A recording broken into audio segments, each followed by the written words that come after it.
Hey guys, what's going on? Monty here with a horrific visions guide for Valley of Honor.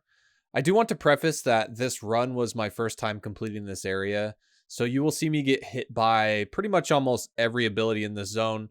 So at the very least, I hope that this guide serves as a great example of what not to do. But I do want to break down the mobs and their abilities in this zone, as some of them can be kind of tricky if you haven't encountered them before. The first NPC that you're going to encounter in here is Misha. She will greet you at the start of the zone, and she has two main abilities. The first you see here is called Desperate Retching. It's where she will puke on you and leave behind toxic residue. We can kick this, and we don't want to stand in the puke because it's going to hurt you and also drain sanity. The second ability is the one that you want to make sure you avoid at all costs. It's called Maddening Roar, which is a purple swirly on the ground that you need to run out of before the cast is finished. This ability does a lot of sanity damage, so do your best to move out of this in time. After we kill Misha, her corpse will spawn some Akhira scarabs that when close to death will cast Ruptured Carapace, so you want to focus them down at low health and kill them before this cast goes off. If this cast does go off, it will deal some damage, but more importantly, it'll put a debuff on you called Akhira Mind Toxin. Basically, almost any of the green puke attacks in this zone will apply this, and if it stacks up to 5, you will be stunned for 3 seconds and likely killed. So don't go full potato and you should be fine. The next enemy that we pull here is called an Akhira Bonecrusher. They like to puke and then headbutt you.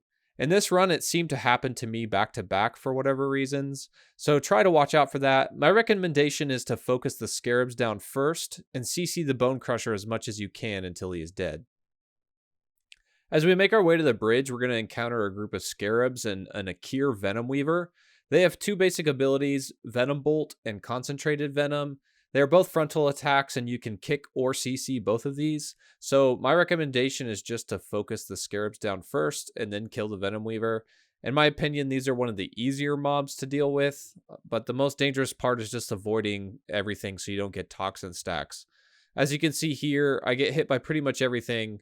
Again, this was intentional and it was for science. I wanted to make sure and show everyone what all the abilities did, okay? It was for science, really. It was.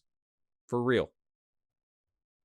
If you can't avoid taking the bridge, do so. As you see here, I use my grappling hook to get across. We want to do that because there are these two corpses on the bridge that if you get near them, they will spawn scarabs. And scarabs are, they're just annoying. It's not really a big deal if you don't do that, but, hey, if you can, why not? Afterwards, we face another Venom Weaver pack. Same thing as before. Avoid stuff. And just make sure to save your cooldowns because after this pack, we're going to face a mini-boss. I was taking a lot of sanity damage, so I decided to pop an orb and try and pull the boss into it. This can work well in restoring my sanity and my health, but I will say you still get mind toxin stacks if you do this. So as you see, I get hit by Toxic Breath, which is this frontal attack, but I managed to dodge most of his Toxic Volley, which is these little green circles on the ground, and they will drain sanity, so try and avoid those. This boss can be a little bit tricky, and there are a few mobs that surround him. And if you get hit by Mind Toxin, he will charge you and knock you back into them. So make sure to save cooldowns and try to burn him down as quick as you can because it can turn fatal. Afterwards, we need to make our way up the hill where we're going to encounter another Akhira Bonecrusher. I'm not exactly sure what I was doing here. I was trying to distract him to see if I could dodge this mob somehow. But then when the affix split personality appeared, I just kind of decided to fight him. I went very full potato here and almost died. I'm pretty sure I've run into all of my split personalities up until this point.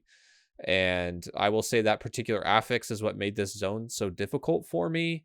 One of the strategies that I found that has started to work for me is to make sure and let that spawn before you pull mobs, so it's on cooldown. So luckily I had a health pot here that I popped, and that kind of saved me and allowed me to go fight Rexxar. This boss fight can be a little bit tricky. So you'll see me sitting here waiting for some cooldowns to come back up. The early start of the fight requires a lot of DPS in order for it to go a little bit smoothly. So I kind of am just eating some food, making sure everything's available, and then I decide to go ahead and pop an orb before pulling Rexxar. When you pull Rexxar, he's going to spawn 4 boars to come and assist him in the beginning of the fight. Huffer, Ruffer, Suffer, and Sea Thuffer. They all have the same abilities, They charge out and hit you, and then they begin casting Void Quills. This hits for a lot of sanity damage and is cast very frequently. So the idea is to pop some cooldowns and focus the boars down as fast as you can.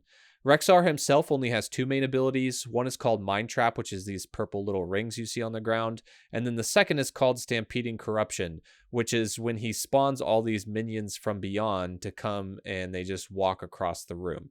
It's very annoying, but you want to try and avoid them as much as you can. And just after you finish killing the boars, you want to focus down Rexxar. The reason that this fight is so difficult is because everything deals sanity damage, especially those traps. You want to make sure and avoid those at all costs. Rexxar himself doesn't have a lot of health, so once you get the boars down, it shouldn't be too long until he falls as well. And that's pretty much it, guys. I hope that this guide is helpful for you as you plan out your runs. I will say that one tip is that if you do this zone and head towards Thrall, he will gain 2 of the boars from this fight. So remember to focus them down first in that fight as well. If you found this guide helpful, please make sure to drop a like and subscribe. It helps the channel out a lot and helps me out, especially on the inside. Makes me feel nice and warm and fuzzy, because who doesn't want all that sweet YouTube loving? Awkward. Anyway, thanks for watching, guys. Until next time,